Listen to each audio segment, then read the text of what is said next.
السلام علیکم ورحمۃ اللہ وبرکاتہ۔ الحمدللہ الذی ہدانا لہذا وما کنا لنہتدی لولا ان ہدانا اللہ۔ قبل اس کے کہ میں آپ کو سوال سناؤں،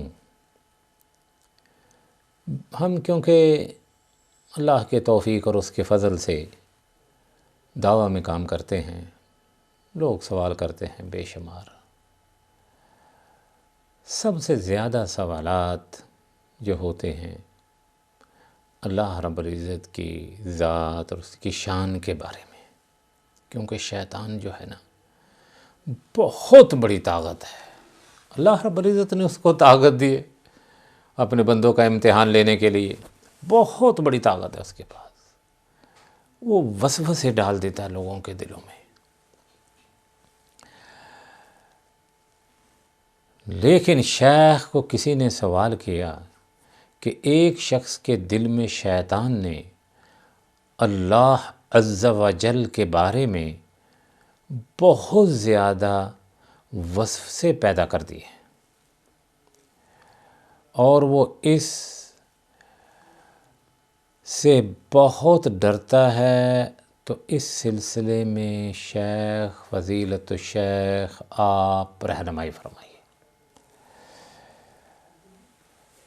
جواب شیخ رحمۃ اللہ علیہ نے دیا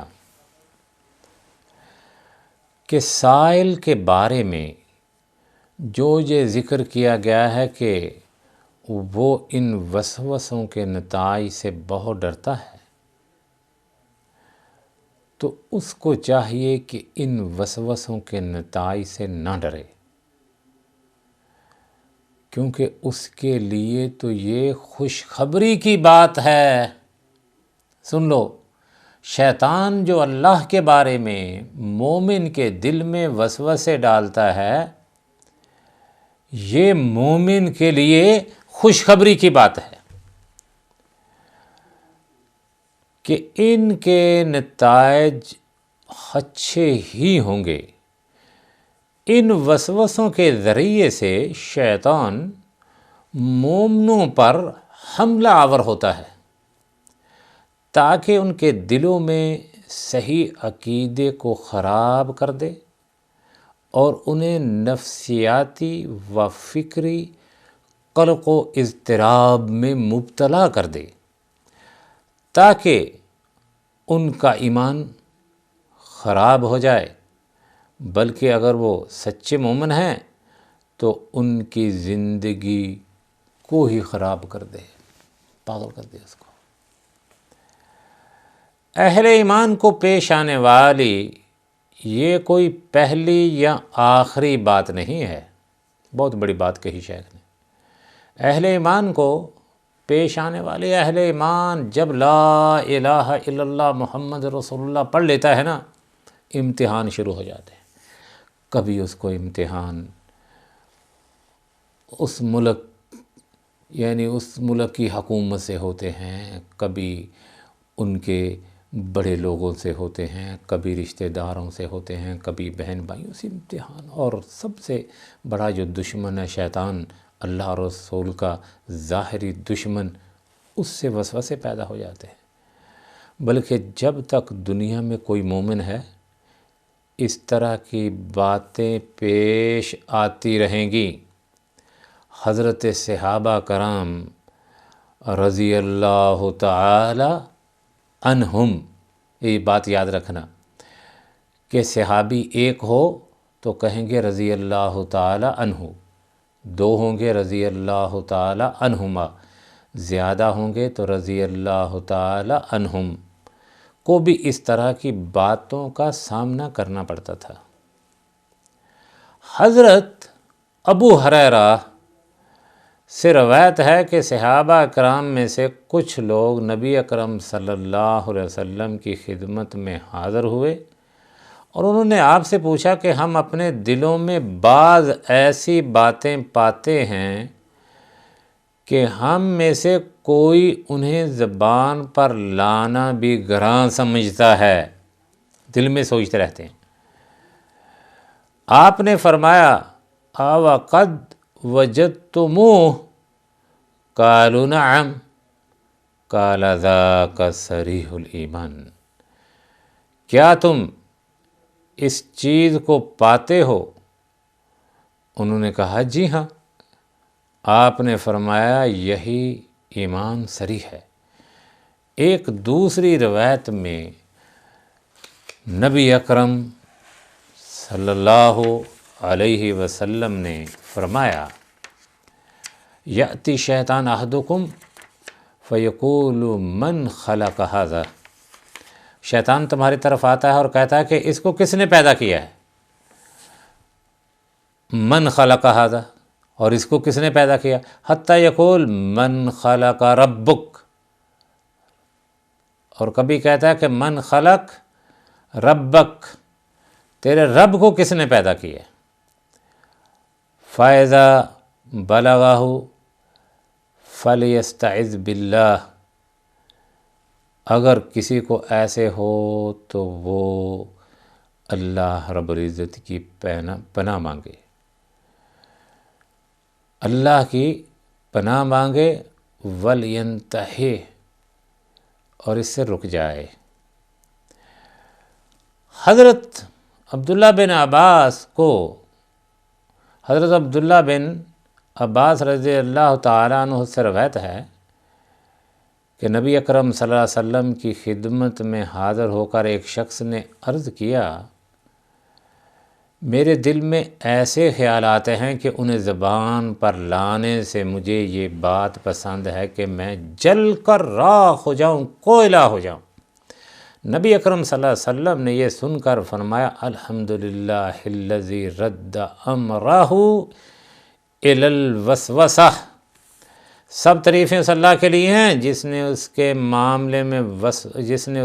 معاملے کو وسوسے کی طرف لوٹا دیا۔ شیخ الاسلام ابن تیمیہ رحمۃ اللہ علیہ کتاب الایمان میں فرماتے ہیں کہ مومن شیطانی وسوسوں میں مبتلا ہو جاتا ہے۔ جو کفر کے لیے ایسے وسوسے ہوتے ہیں جن سے اس کا سینہ تنگ ہو جاتا ہے، جیسا کہ حضرت صحابہ اکرام رضی اللہ تعالی عنہ نے عرض کیا تھا یا رسول اللہ، ہم میں کسی ایک کے دل میں ایسا خیال بھی آ جاتا ہے کہ اسے زبان پر لانے کی نسبت یہ کہیں زیادہ ہے کہ وہ آسمان سے گر پڑے۔ نبی اکرم صلی اللہ علیہ وسلم نے فرمایا ذاک صریح الایمان، یہ تو خالص ایمان ہے۔ ایک دوسری روایت میں یہ الفاظ ہیں، صحابی نے عرض کیا کہ وہ اسے زبان پر لانا بہت گرام محسوس کرتا ہے، تو آپ صلی اللہ علیہ وسلم نے فرمایا الحمدللہ الذی رد کیدہ الی الوسوسہ، سب تعریفیں اس اللہ کے لیے ہے جس نے اس کے مکر و فریب کو وسوسے کی طرف لوٹا دیا۔ یعنی اس طرح کے وسوسوں کو پیدا ہونا جب کہ مومن اسے سخت ناپسند کرتا ہے اور اسے اپنے دل سے دور کرنے کی کوشش کرتا ہے، خالصتاً ایمان ہے۔ اس کی مثال ایسے ہے جیسے کسی مجاہد کے پاس کوئی دشمن آ جائے اور وہ اسے دور ہٹاتے ہوئے اس پر غالب ہو، تو یہ عظیم جہاد ہے۔ شیخ الاسلام ابن تیمیہ رحمۃ اللہ علیہ نے سلسلہ کلام جاری رکھتے ہوئے آگے فرماتے ہیں یہی وجہ ہے کہ طالب علم اور عبادت گزار لوگوں کو ایسے وسوسوں اور شبہات پیش آتے ہیں جو دوسرے لوگوں کو پیش نہیں آتے، کیونکہ دوسرے لوگ تو اللہ تعالیٰ کی شریعت اور اس کے رستے پر چلتے ہی نہیں، بلکہ وہ تو اپنے رب سے غافل ہو کر خواہشات نفس کے پجاری بن جاتے ہیں، اور یہی شیطان کا مطلوب و مقصود ہے۔ لیکن اس کے برعکس جو لوگ علم و عبادت کے ساتھ اپنے رب کی طرف متوجہ ہو جاتے ہیں، شیطان ان کا دشمن ہے اور وہ انہیں اللہ تعالیٰ سے دور کر دیتا ہے۔ میں اس سائل سے شیخ کہتے ہیں یہ بھی کہوں گا کہ جب تمہارے سامنے یہ بات واضح ہو گئی کہ یہ وسوسے شیطانی ہیں تو ان سے دور رہنا یا انہیں اپنے آپ سے دور رکھو، تمہیں کوئی نقصان نہیں پہنچا سکیں گے بشرطے کہ تم ان کے خلاف جہاد کرتے رہو۔ فرمایا ان اللہ تجاوز لی عن امتی ما وسوست بہ صدورہا ما لم تعمل او تکلم۔ بے شک اللہ تعالیٰ نے میرے لیے میری امت کے سینوں میں پیدا ہونے والے وسواس سے درگزر فرمایا ہے جب تک وہ ان کے مطابق عمل نہ کریں یا ان کے مطابق بات نہ کریں۔ اگر آپ سے یہ کہا جائے کہ آپ اپنے دل میں آنے والے ان وسواس پر اعتقاد رکھتے ہیں یا کیا آپ انہیں حق سمجھتے ہیں، کیا یہ ممکن ہے کہ آپ اللہ تعالیٰ کی اس طرح صفت بیان کریں جس طرح آپ کے دل میں وسوسہ آیا؟ تو آپ اس کا جواب دیں گے کہ ہمیں اس طرح کی بات زبان پر لانا زیب نہیں دیتا۔ اللہ تعالیٰ کی ذات پاک ہے اور یہ تو بہت بڑا بہتان ہے۔ آپ دل و زبان سے اس کی تردید کریں، اس سے نفرت کرتے ہوئے سب سے زیادہ دور ہو جائیں، تو تب دل میں آنے والے یہ خیالات محض وسوسے ہیں اور شیطان کے جال ہیں جو انسان کے جسم میں خون کی گردش کی طرح چلتا ہے تاکہ تمہیں دین سے دور لے جائے اور دین کو تم پر خلط ملط کر دے۔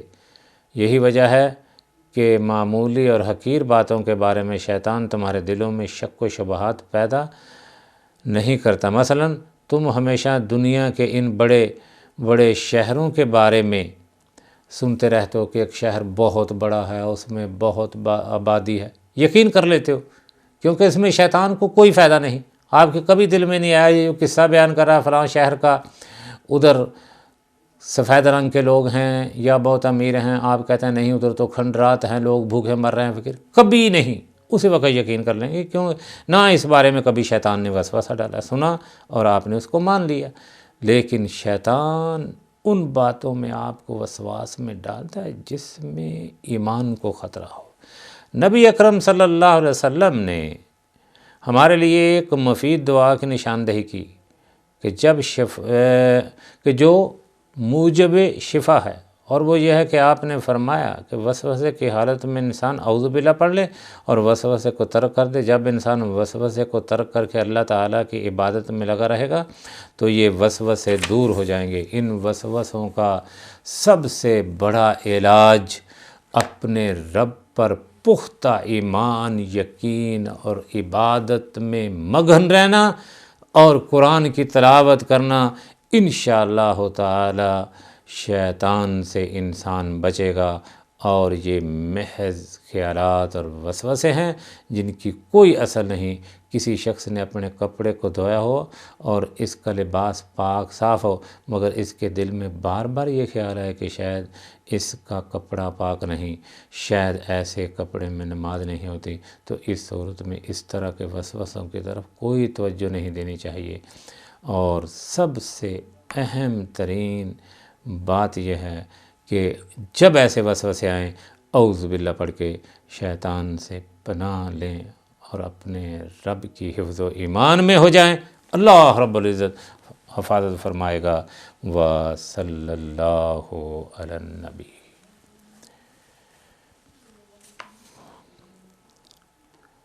تو ہم نے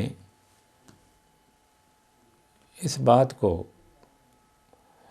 اللہ تعالیٰ کا ذکر کیا جائے جس طرح عرض کیا، اور دل پر ضبط کر کے اس وسوسے کو رد کر دیا جائے۔ عبادت اور عمل کو انہماک اور استغراق کے ساتھ اللہ تعالیٰ کی حکم کی اطاعت بجا لاتے ہوئے اور اس کی رضا کے حصول کے لیے سر انجام دیا جائے۔